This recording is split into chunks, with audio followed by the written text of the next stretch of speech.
Welcome. In this video, I'll show you how to make water in 3ds Max.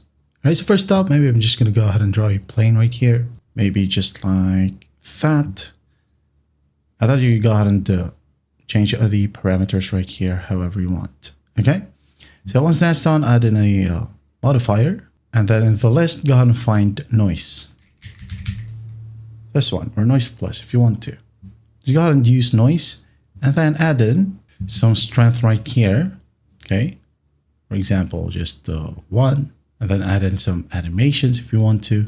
Add in the frequency to like maybe 0.5. Okay, 0.5, and the phase would be 60, just like so.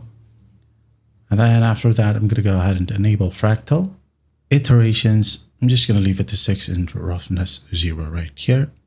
And then you can just actually hit on play. All right, change the color if you want to. For the plane, maybe this color, just like so. Now let's just go ahead and move it at the top, just for you to see. Change the color, maybe this color.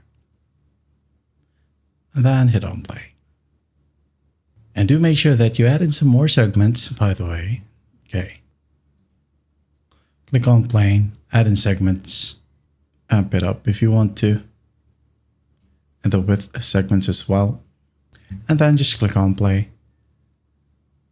All right, you have it. That's how easy it is to make water here in 3ds Max. I hope this video helps, and I'll see you in the next one.